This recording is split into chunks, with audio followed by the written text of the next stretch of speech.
Welcome back to another episode of Stand on Guard. I'm your host, David Krayden, and it's my pleasure to have back after way too long my friend, Muslim leader, Kamel EL-Cheikh, and we've got so much to talk about, but we're just going to be back in mere moments. So we are in a very precarious position in this country.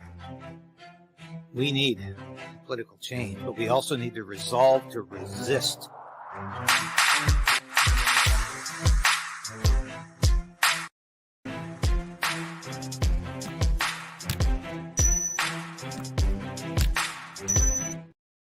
Yes, please like the station, subscribe if you haven't, give it the thumbs up, and please like this broadcast. It's appreciated. Yeah.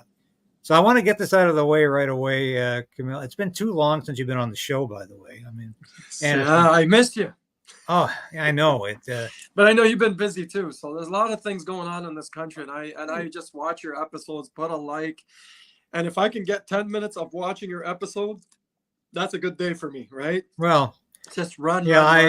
I'm staying busy with this broadcast as well as the new media I work for, and I also do a stint every week on Redacted. I did a broadcast recording this morning with Clayton Morris about the budget, of course, which we can talk It'll about. It'll balance itself, eh? But wanted to talk at the beginning, just so we get this out of the way, because it's the elephant in the room, of course. The war in the Mideast. Yes. I remember saying to you when this whole damn thing began, I said, one of the attendant casualties of this war is not going to be just the Israelis or the Palestinians or, God forbid, other people in that region. It's going to be the wonderful unity that we have built in this country between Muslims, Christians, and Jews, and what we put together for that 1 million person march last September.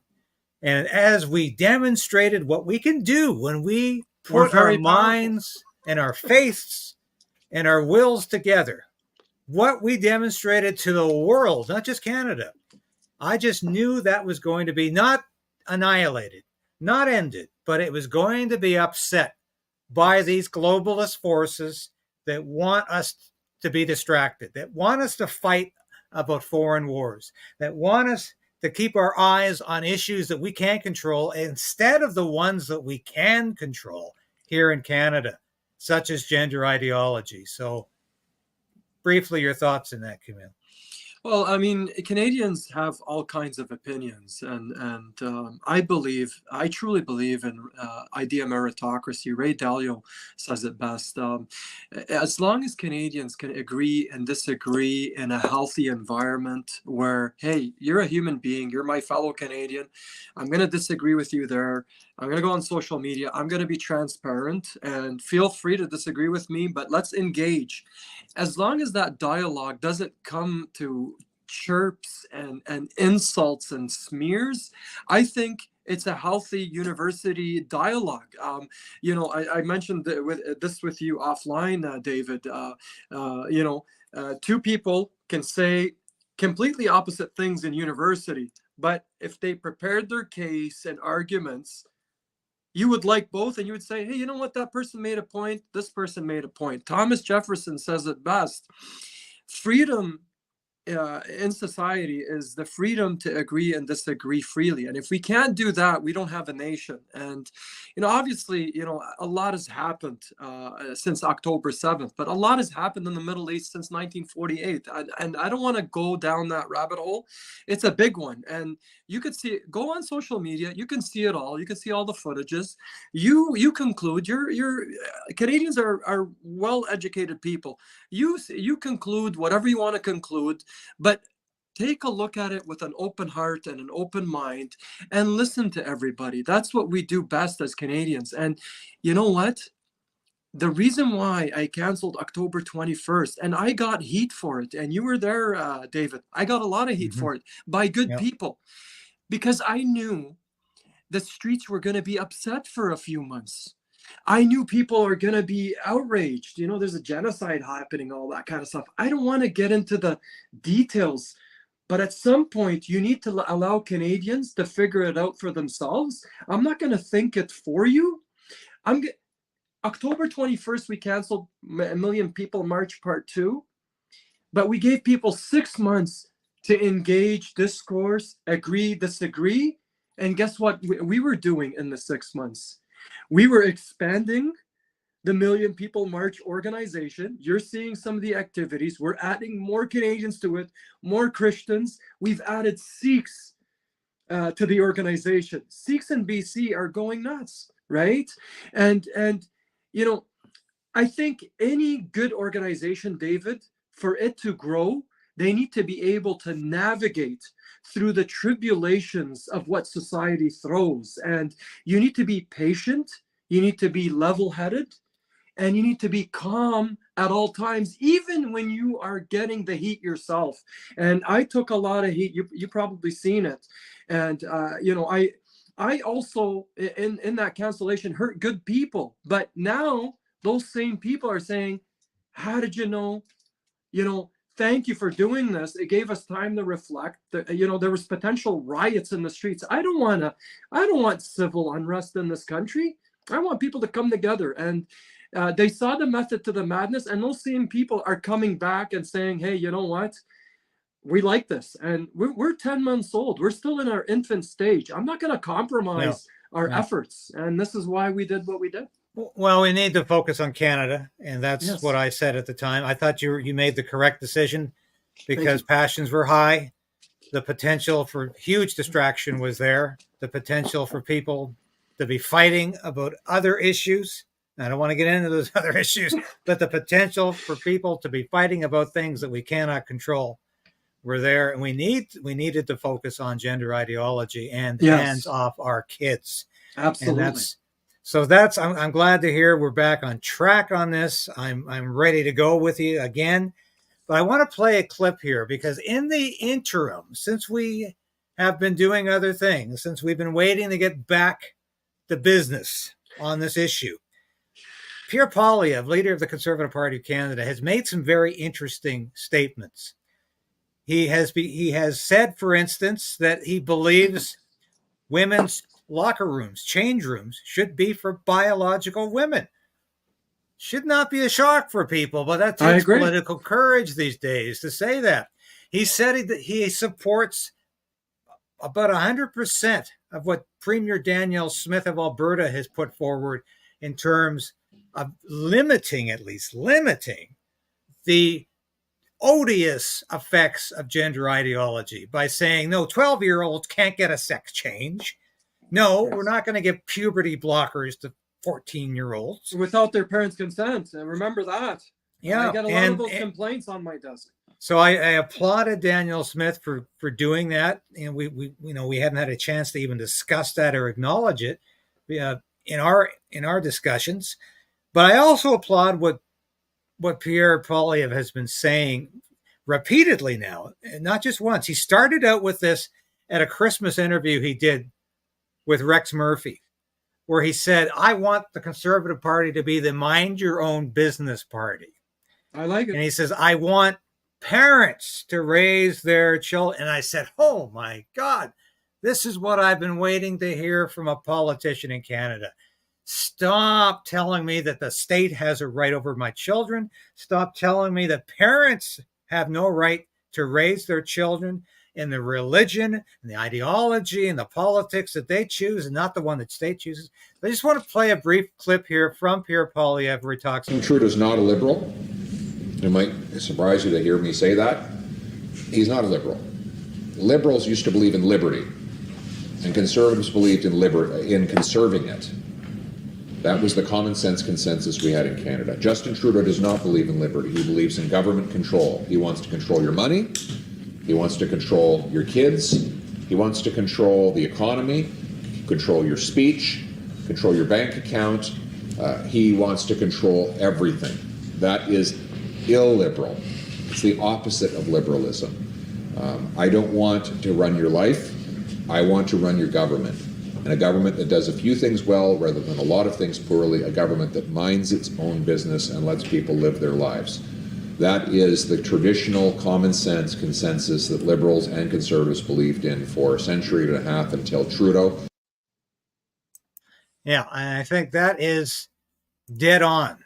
He's the mind your own business party. Let parents do what they need to do to raise their children. And whether you're a Christian, whether you're a Muslim, whether you're a Jew, whether you're a Sikh or a Hindu, I think we can all agree with that. And that's what Yes. Canada's all about. And I've attended some of his Axe the Tax rallies. And, you know, of course, I'm very opposed to the carbon tax. Yeah, but what me too. really Me interested me was when he starts to talk about the Canada we grew up in. And he's talking about people who go to work because they think they're going to make some money and not have it taken away by the government. People who raise their children because they know they're going to be raising their children, not the state. And I said, this is not just Trudeau bashing. This is not just Liberal bashing. This is talking about a positive form of politics, which we haven't heard in Canada in a long time. So I was glad to see that. And I'm looking forward. When can we do this again with a million person march? When can we get out there in the streets and say, mind your own business? You're getting me excited, David. I want to do it now. But takes a lot of work, but the notion that politicians, and I've been hearing it a few times now. I think your tremendous work and the work of our teams from coast to coast are starting to tell politicians you're going to need to start talking about this stuff. Remember when that trans bill was passed in the House of Commons, all politicians were standing to an ovation, including conservatives. So I like to applaud politicians. I'm nonpartisan. I like to applaud politicians when they say the right things. In this context, what Pierre Poilievre said, everybody's on that, right? We like what he says. You know, freedom. You know, to do whatever you want. You know, freedom to raise your kids however you want, and all that kind of stuff. And he's right. The Liberal Party has transitioned into some kind of a dictatorship, and he just wants to bring it back to common sense politics. Now, I do worry that are you part of the World Economic Forum? Because are you telling me what I want to hear? Maybe that's for Canadians to decide. At some point, we're all going to decide in the polls. When is the next 1 million people march? We're working for part 2 this September, right? And June is Pride June. So we're naming this new campaign for parents, My Child June. It kind of rhymes with Pride June. Right? Now, again, I want to make this clear to the LGBTQ community. We're not painting you all with the same brush. I know I went to a couple of protests. You guys came up to me and you thought I was here to, you know, single you out. That's not the intention. You have, banking apps with your Pride flags, Pride Week, Pride Month, Pride Year, Pride festivals. The problem that I do have as a practicing Canadian Muslim, my wife wears the hijab, so does my daughter. I go into the Byward Market to get a beaver tail, and I see you wave your ornaments. There was no disclosure to tell me, hey, Netflix, if you're watching a film, they tell you viewer discretion is advised. So I got the option to change the channel and watch something else. This happened in Toronto as well, where, gay men, and I'm not saying all gay men, obviously. No. Please don't quote me and painting everybody with the same brush, because I see what you guys doing in person. You're always aggressive, and you got to tone it down a bit. Let's make it clear. In Toronto, there was gay men stripping naked whilst being aroused, and 6-year-olds were walking by. Yes. That's pedophilia, and let's call it out. And what we're saying is the people, actually, we didn't stop working, by the way. We're quiet, I know, but we didn't stop working since the cancellation of October 21st. We're still expanding. We're expanding the education wing. We've named a new head. I don't know if you've seen that announcement in the feeds, but our organization is looking to penetrate every school in the country with parents that hold trustees accountable and that hold the school accountable and teachers. Because the truth is 98.5% of Canadians are heterosexual, and these laws I know you guys are hypersensitive, the LGBTQ community, the radical part of the LGBTQ community. I know you're hypersensitive, but you're really infringing on heterosexual rights in this country, especially children's rights. A child cannot make a decision at 6 years old whether they're male or female. Yeah. You know, Yes. When I was 6, I'm probably, you probably remember when you were 6, at some point you wanted to be Spider-Man or a dinosaur or whatever. You were all over the place. You thought you can fly, and then you jump off the play structure, hurt your leg, and you know, you need a cast. So we play a lot of things, but we can't take them seriously until the kid grows up, at least until 18, 19 years old. So what we're trying to do right now is we're trying to bring Canadians, and we're adding new Canadians every day to this initiative. It's a peaceful initiative. We're planning the Million People March every year in September. Remember, we're 10 months old, David. Christians and Muslims came together in this country 10 months ago. And it was a match made in heaven. It was beautiful because we had a lot in common. Yes. And, you know, I see you as my older brother, and we're talking like siblings half the time, right? So, you know, so that's the kind of relationships we have in this movement from coast to coast. There are people, you know, that have become more than siblings in this movement, and they're visiting each other when they go to Toronto. Some of them go to BC. Hey, no, you got to pass by my house. So that camaraderie is a beautiful one. And it's about 10 months old. Remember, most movements, like the Pride movement, is 40 years old. We're in our infant stage, and we're still building. Now, obviously, there's turbulence, just like any other movement, but we're still focused, and we're still moving forward. And that's what we'd like to do. Well, I was saying the other day in one of my broadcasts that we have come to the point where so much of the school curriculum is nothing but sex and sexuality. Pornography. Well, how do we expect children to learn the skills, the knowledge they need for their life when we're indoctrinating and inundating children with information, not only that they should not be receiving at that age, but questionably whether it's information they should ever be receiving in their life. Is it edifying at any time? But the schools should not be enforcing this, should not be pushing this down their throats. And I really think the solution is to get the education system out of this business entirely, to get the state out of this business and to say, no more. This is private matters. These are private matters between parents and their children, and we will not have the school doing this anymore. We will not have the education system usurping the rights of parents. And I think that's where we were going with this. Yes. And we need to put the freedom back into the family and to the individual. And I think this is what is catching fire today with people, because they remember a Canada where you went to school and you weren't taught all these radical extremist ideologies. I remember. You weren't told how to think.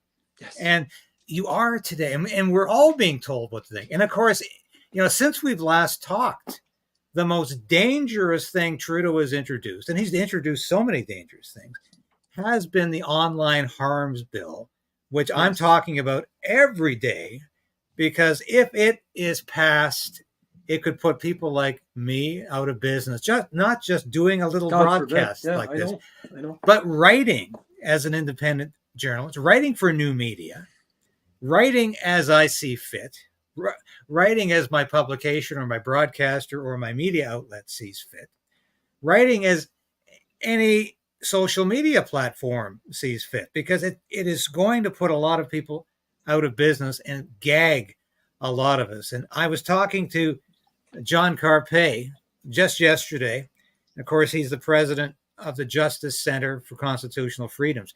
He has done not only some tremendous work in trying to raise consciousness about this Online Harms Act and the effect it's going to have if it's passed.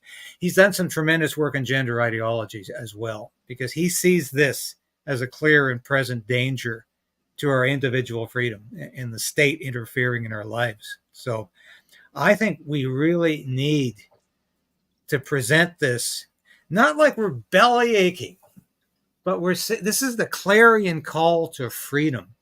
Well, I mean, This is the Canada we used to know. Go ahead. Oh, sorry. Again, David, if you're going to suppress free speech, then really you don't have a free society. I get people in our movement, as leader of the movement, I get people disagreeing with me. So I need to hear that. There's an element of humility. You have to listen, even when the opinion you are listening to is something you don't like. This is how we expand consciousness. This is freedom, for God's sakes. You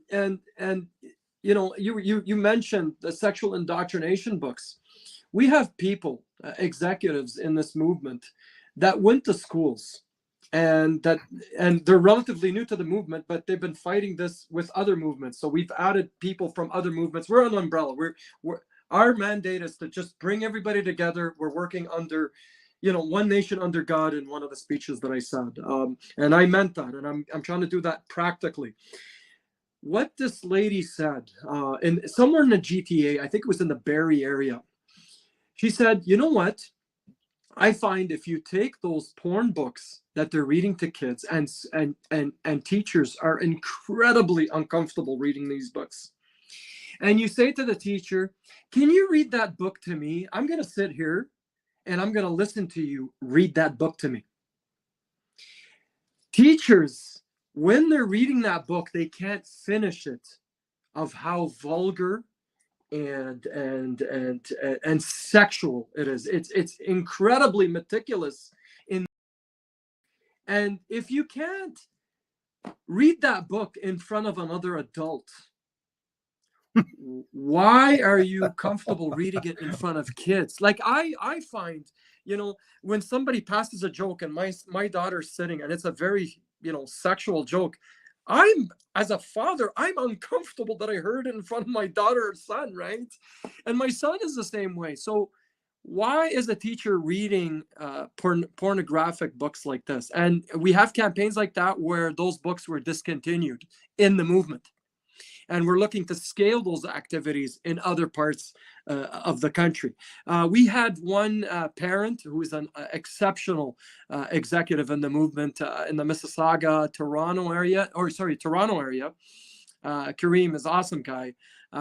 He came in. He's a Orthodox Christian, and he walked in October or November, and he said to the teacher, "Isn't Pride June done? Like, why do you have the pride flag?" Yeah. Okay, I'm an Orthodox Christian. I got an Orthodox Christian flag. Can you put my flag there? Sorry, excuse me. And the teacher said, no. Well, isn't that discrimination then? So he managed to remove 2 or 3 flags. Look, if you're proud of your sexuality, you go right ahead. You tattoo it all over your face. Okay? That's your prerogative. I may disagree with that tattoo on your face or whatever, but it doesn't matter what I think. Why are you forcing your ideals in the schools? Similarly, you as an evangelical Christian, you have your own flag. Me as a Muslim, on my mosque, there's a Muslim flag, but there's also a Canadian flag. And that tends to be a little bigger than anything else. So why don't we just agree and just put the Canadian flag in public schools? That represents the LGBT, the evangelical Christians, the Muslims and the Hindus and everybody else. We love this nation. Why can't we just have that flag, right?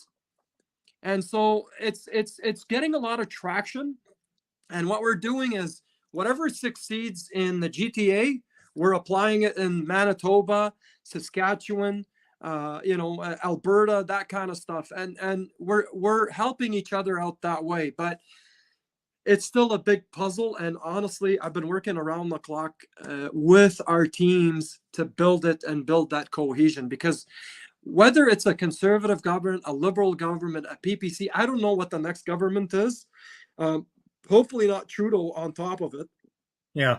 We're going to be here to stay, and we're going to hold politicians accountable collectively. And you showed me some beautiful clips of a politician, Pierre Poilievre, saying some good things. But that's the result of our work on the ground. They're listening to us, and we're going to make sure every party listens to us, just like they listen to them. Yeah. Well, nobody is going to accuse me of carrying water for the Conservative Party. I like you, I'm nonpartisan. I'm an independent journalist.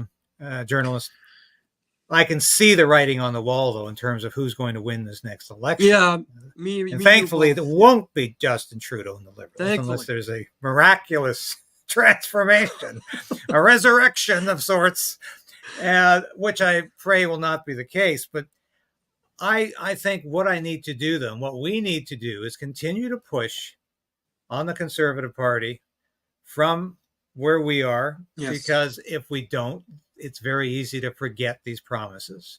It's very easy to forget that you made these commitments. And Conservative leaders have done that in the past. And Doug Ford. I voted Doug Ford. I've Guess worked what he did. I've voted all parties before. Yes, and except for the Green. I never was appeased by that party. I voted independent, PPC, liberal, conservative. I voted conservative a lot. That's because I'm only voting for the Canadian flag. And I'll be honest with you, I've always been disappointed. And right now, I'm just a concerned voter, a concerned Canadian. I'm voting for Canadians, whoever that is. The Conservatives are getting a lot of momentum. He's saying a lot of things that make sense. Axe the tax. Yeah, that's pretty catchy. You know, we all like that. I'm paying $800 extra a month on a mortgage I took 15 years ago, you know, just on interest, right? So, let alone the expenses and the extra taxes I'm doing. And now I got a teenage son that's driving a car as well, and my daughter's getting her license too. So that's 4 drivers in the house. That's a lot of carbon tax for me, right? So,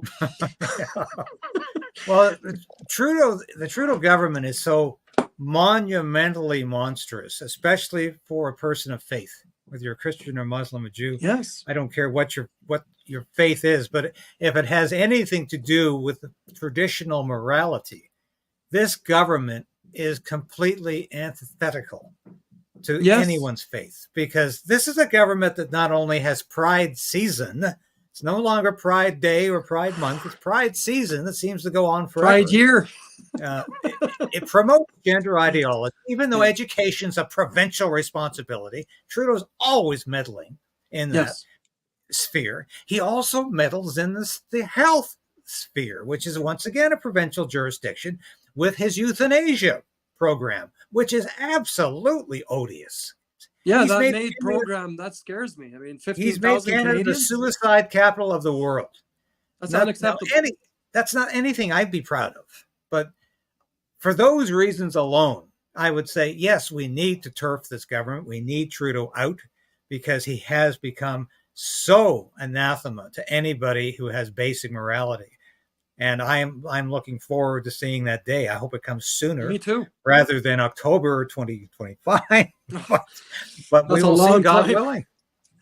That's a long time, yeah. You know, you talk about the state of this country and what is considered normal these days by some people, only because people like you and I are sometimes cowed into silence, are told it's not politically correct to say anything. But a story that struck me as being one of the outrages of the last couple of months was a church in Calgary that celebrated Easter Sunday, the most sacred day of the year for Christians, with a drag show in their church service.